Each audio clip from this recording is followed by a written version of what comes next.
new JY High School and be proud and to make a future better for our children. Thank you all very much. Oh, I'm Tamara Bell. I forgot to say my name. I figured everybody know me. I'm Tamara Bell. I'm McGregor Super Neighborhood President. Thank you.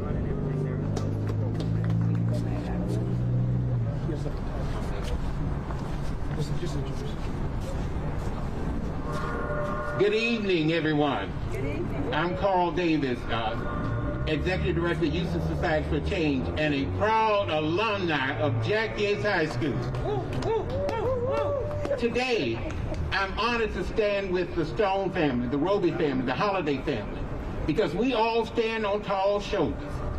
That is a family that has given so much to this city and made such a major impact. And I'm so proud to stand along with Mrs. Gertrude Jane Stone, who is a proud alumni of Jack Yates High School. Miss Jack Yates, 1952, and she's still going strong. We love you, Mrs. Stone.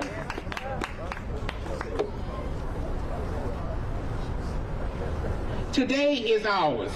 The past 365 days has revealed to us all of its dark and heinous crimes that are still perpetrated against and upon African American men, women, boys, and girls in these yet to be United States of America.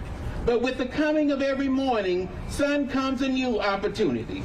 The future is resplendent with new ideas, vision, dreams, and people like each of you who are willing to make this city better for all.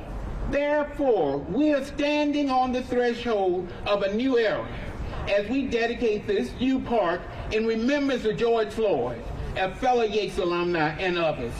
Our enthusiasm and devotion to projects such as this has just begun. There is no finality in our dedication and commitment, and there are no limitations to our willingness to succeed as masters of our fate and captains of our soul. Each day is the beginning of a new epoch in our lives here in Third Ward and beyond. There are great things to be done than ever before. You and I must prepare ourselves to do the work, to set the mark, and to make sure that we keep seeking life, liberty, and justice for all. The death of George Floyd and others presents and offers us great opportunities to make this old world a new and much inclusive world. When I see in the senseless killings that is behold the strong to realize the weakness of mankind, that there is very little difference between the surge and the urge of life in one class and another, that those who carry the weapons of hate, bigotry, and suppression are apt to court their own undoing at the hands of those that despise and those who are less fortunate. Equal opportunity and justice is coming. A new world order is on the way. Intricate and complicated problems of government are much needed. Racial inequality seeks solution, and the society in general are demanding to be heard. All of these are great opportunities that are not too far in this distant future. As I stand here today with you, it seems as though every road leads to some enchanting person or sacred place. We can witness our own Miss Jack Yates, 1952, our park organizer, and the great and her son, who stands by her side, and the Honorable Jack Yates High School, to cover all of Third Ward, scenic locations. I suggest heading out this beautiful park, which was established to honor the life and legacy of our community brother, George Floyd, and many others who had died at the hands of those sworn to protect us. Let us look ahead and enjoy this moment, and let us not rest on our laurels, because social and economic injustice must be fought.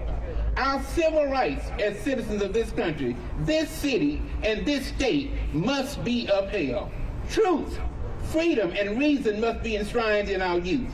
This ethic of the world teacher must plant in the hearts of those men and women like you. All this, my friends, is enshrined in the park and the lives of those who have paid the ultimate price. We have a new agenda. A new leaf has sprung before us. Be true and honest with yourself, because black lives do matter. Thank you so much for being here, and thank all of you for your participation. Today, I have a representative on behalf of the Floyd family here, Mr. Travis King, who would like to share words on behalf of the family.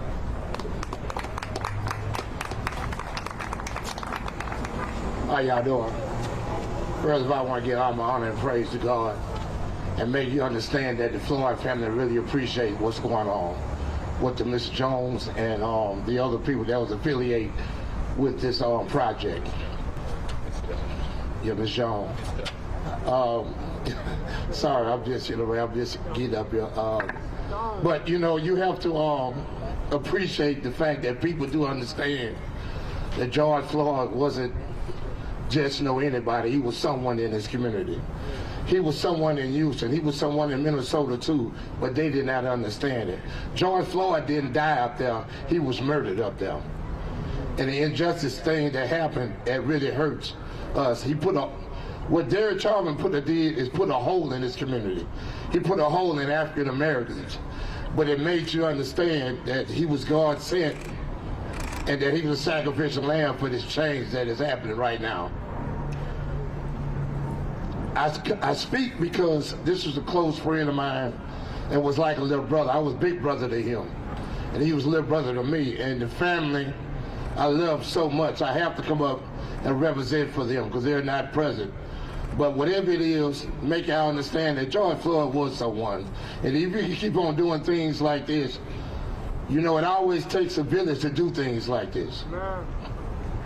And make you understand that George Floyd wasn't one, and I want to thank every and each one of y'all that is bringing this awareness of his legacy, of who he was, because he was someone. I thank you, and God bless you all.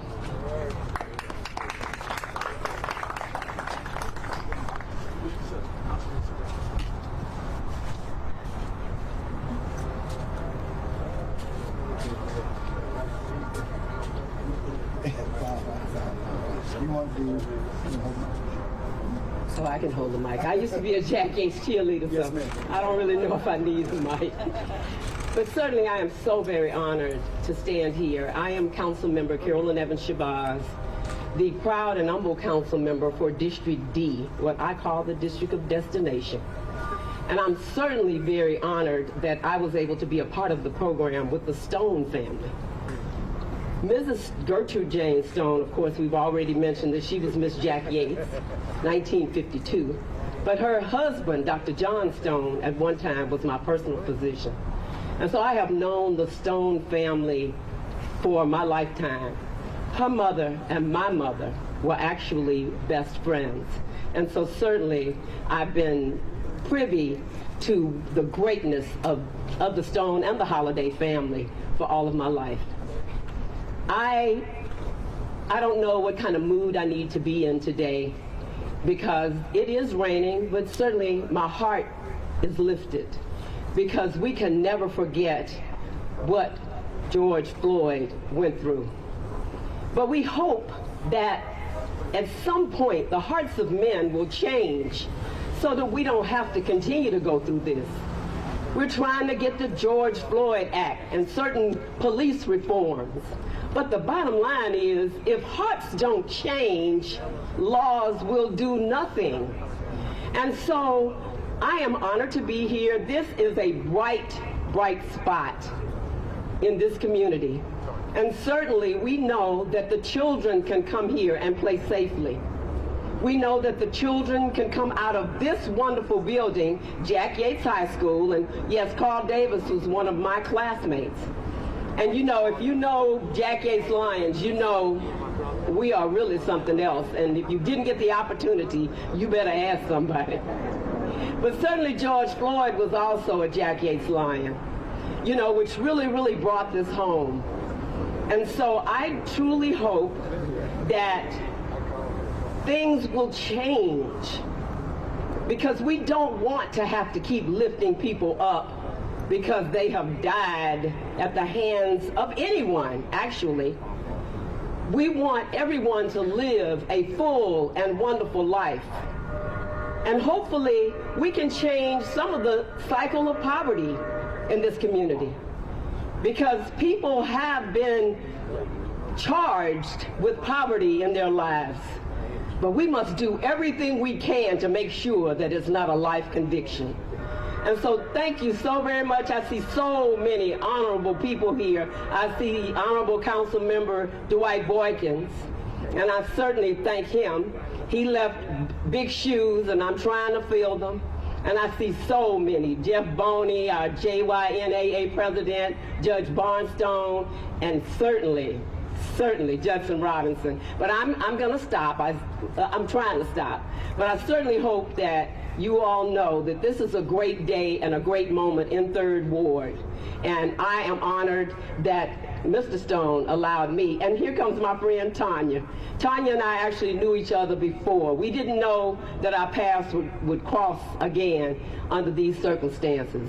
But I'm very, very thankful that I know her heart, and that she is here with us today. So thank you so very much. I'm going to pass this microphone. And thank you, everyone, for coming out on what looks to be an inclement day, but this is still the day that the Lord has made. Thank you.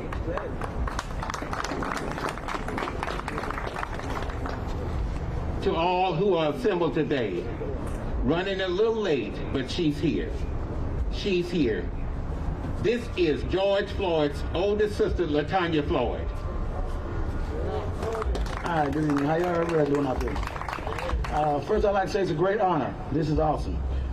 This right here, I'm sure, is one of the great. I always say one of the greatest days of my life. When the bill was passed in Washington.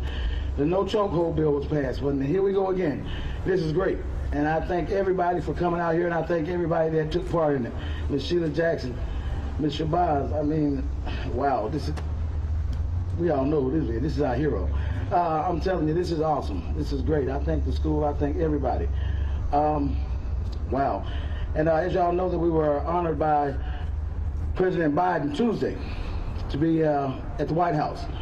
But this Floyd is going to be in Houston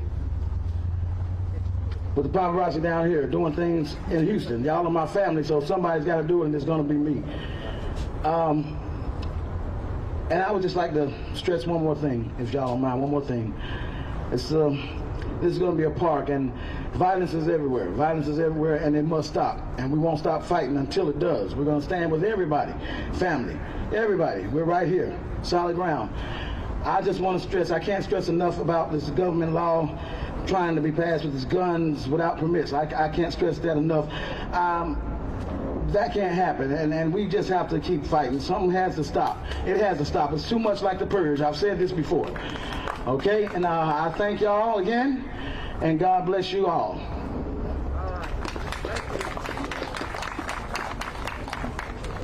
I become the official co-host. Thank you, Ms. Floyd. Congresswoman, she needs no introduction. Councilwoman Shabazz, thank you as well. Right now, coming to the podium. Again, she needs no introduction. Congresswoman Sheila Jackson Lee, ladies and gentlemen.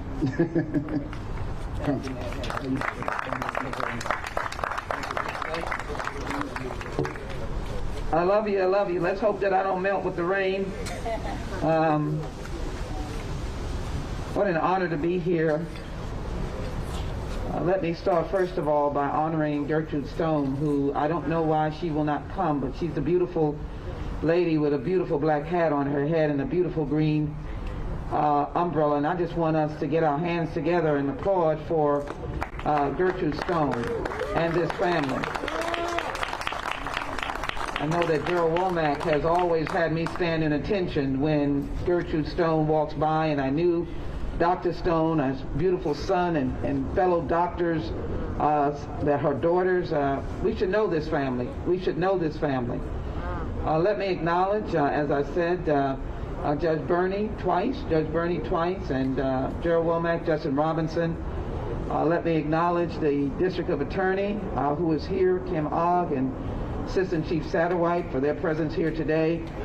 And I'm always grateful to be with Councilmember Shabazz and the wonderful prayer that was given, and to give with all of the law enforcement here that evidences who we are as a community, and Latonya as well. I want to just come to say, if we would look at the beautiful flowers that have been planted. That's right. If you could see behind this wonderful hearth, this is a warm hearth. Isn't this unique? Yes. That this is an open fireplace outside. Delighted to see Top here as well.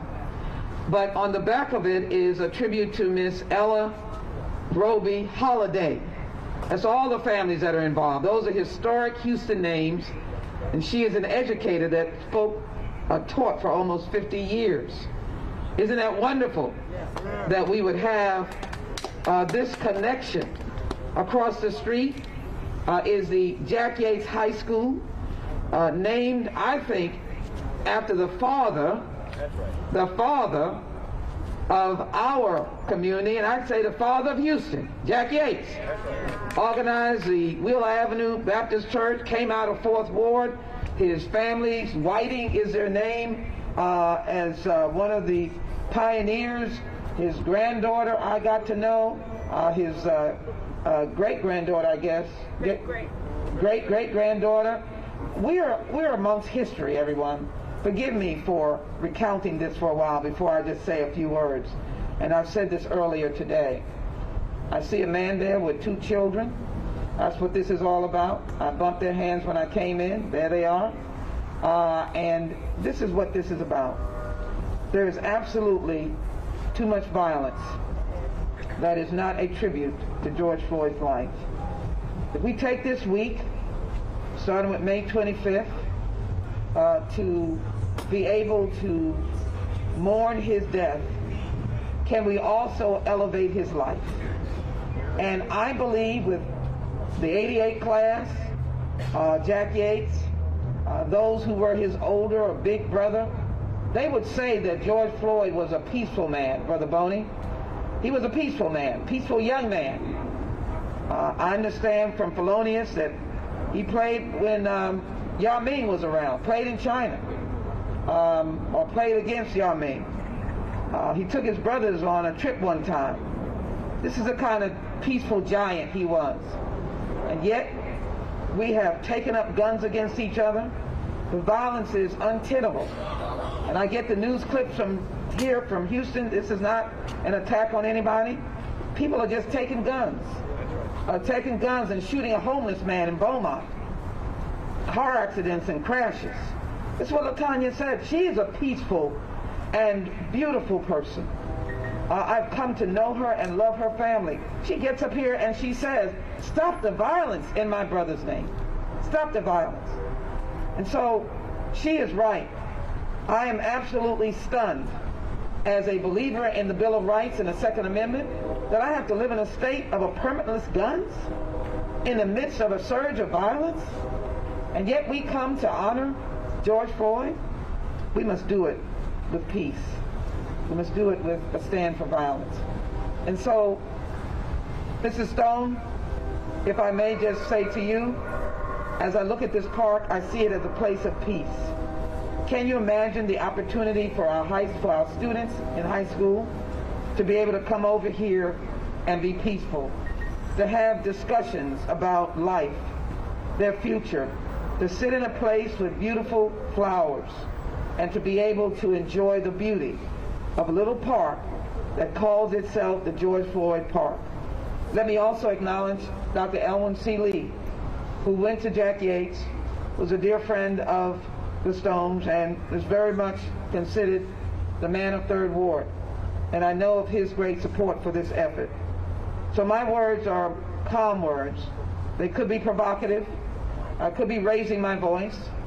I could be telling you that now is the time. But I've gotten to know this family. Feel that they are part of me and I'm part of them. What a more peaceful family you could not find. What a more prayerful family you could not find. And I think their prayerful wishes today, their spirit is here, that the opening of this park will exude a calm across this community, across this city, a coming together of the forces that are somewhat different, a passing of the George Floyd Justice and Policing Act in the United States Senate, a passing of that bill in the State House. Yeah, you can applaud, you need to. That is the legacy of George Floyd, a life that we wish had never been extinguished. And for his beautiful daughter, a life where she would have her daddy. Let us then use this park for the CUNY home children to walk just a block or two, to come and play in the grass, to see the flowers, and to be able to be peaceful. And along with them would come, of course, the wonderment of the beauty of the High School of Jack Yates with his historic name and historic legacy, to come and sit and be peaceful. Thank you for this wonderful stage where so many things could be done. All I want to do as I leave this podium is to leave in peace. For they who seek righteousness, righteousness will be given. And as we know in the Beatitudes, those who give mercy or seek mercy will themselves be part of the merciful. I paraphrase that, but the Beatitudes are one which gives us a pathway going forward. Stop the violence, and stop it now.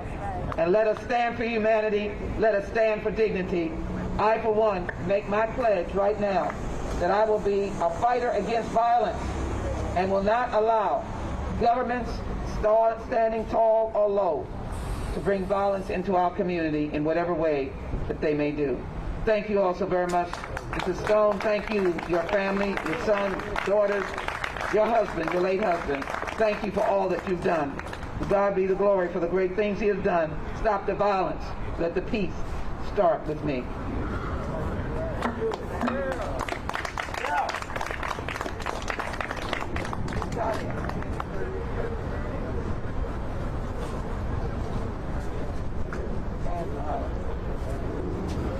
Mrs. Stone? I just want you to be here as I give this to her to acknowledge the George Floyd family with the George Floyd Park dedication. Thank you for your family's contributions, and thank you so very much for bringing to us a moment of peace. Thank you. Thank you. Thank you so very much. Turn around and give you.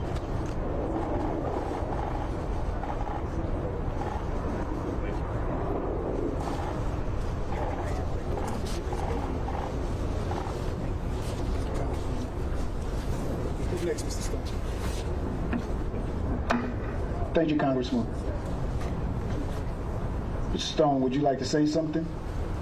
No?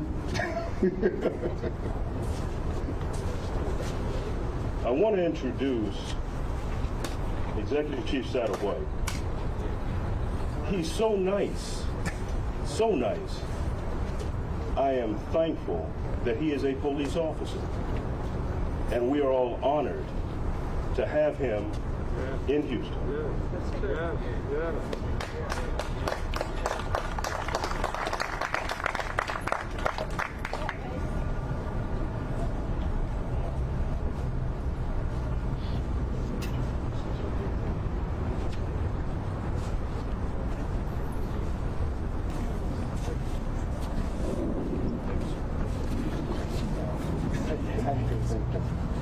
I'm actually a very loud talker, but I will use this.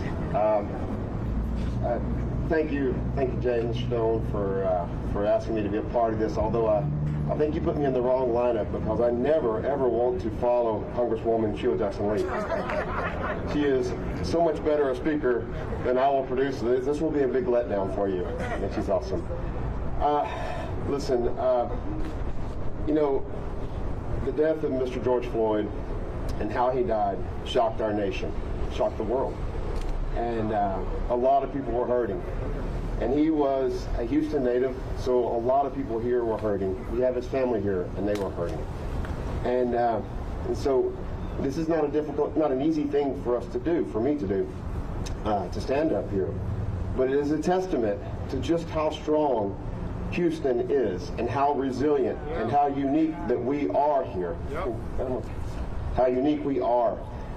We are a city that will take something tragic and we will build on it, and we will make it better, and we will work to do that and honor each other. And I have had the fortune and the blessing to be able to travel around the country and around the world. And I will tell you that even though we all have our challenges, the Houston Police Department is not perfect. And I'm proud to represent Chief Fenner here today and the whole department. I still believe that we have the best relationship with our communities, all communities in Houston, of any major city in the country and in the world. And that is a fact. Congresswoman Sheila Jackson Lee and so many others have talked about the struggles that we are facing right now with violent crime. It did not start with Mr. George Floyd, and it won't end there, sadly. We have so much work to do. But with our relationship with you all, the hard work and dedication that I know everybody is given this beautiful park and all over the city, you know, kids that just want to be safe and be able to go to school and come home and be safe. I know that we can count on everybody, and I assure you that we will give you everything that we have to make you safe and to ensure and look forward with the goal right here of stopping violence and making Houston the best, safest city in the world. So with that, I will stop.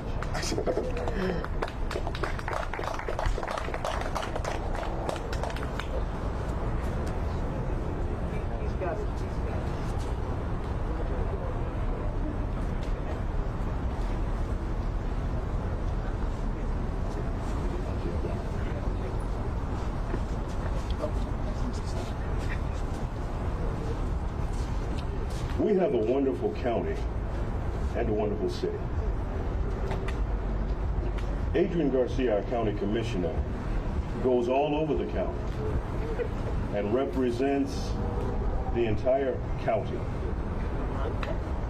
We're honored to have Adrian Garcia with us.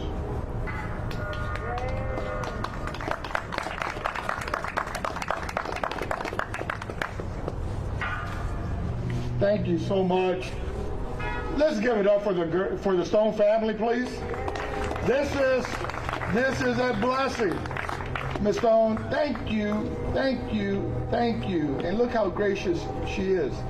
I will simply say this, that it's been said before, the Congresswoman has touched on it, Chief Satterwhite has just referred to it, and we're all here to recognize the fact that it is tragic, it is horrible, that the loss of life of George Floyd has created this cascade of events. But it's also one of those bittersweet circumstances that the loss of his life has also brought out the best in us. And so we're very, very grateful. But to have the Stone family dedicate a piece of property like this, and for it to be reflective as it is here, a home, a chimney, and the likeness of George Floyd here. What I've said to others is that I hope that this location will now serve as a place of hope, that whatever one may be challenged with, that this is a place that you can pull up a chair and have a fireside chat with George Floyd and channel the energy and the strength of his family, his beautiful family, and his friends, those who played ball with George, who understand what it was to be a fighting lion and to push through all the circumstances. But that this location will be a place that will channel what George Floyd and his life have brought to us. And it is hope that government and the criminal justice system does work when you need it to work. And that we have more law enforcement officers like Chief Satterwhite and the deputies that are here protecting us, more of them than anybody else who may create challenging circumstances for all of us. And so I'm honored to be here, and I thank the Congresswoman for her leadership at the nation's capital, fighting and raising the voice of the Floyd family, fighting for justice, for civil rights, to make sure that people recognize civil rights for what it is and not to be taken in any other way but a right of this nation, and that we will always work together to bring the best together and exemplify it right here in 3rd Ward, Houston, Texas. God bless, and again, thank you to the Stone family.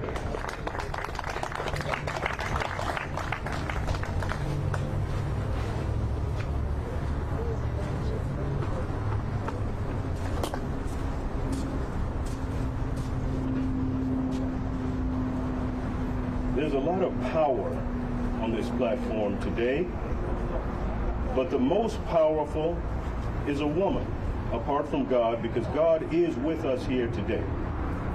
She thought enough of you and of me and of this day and of him to come here today. That says a lot about her and about you. All good. Kim All, the district attorney, decides if charges will be brought, if someone is accused or not. Ladies and gentlemen, District Attorney Kim All.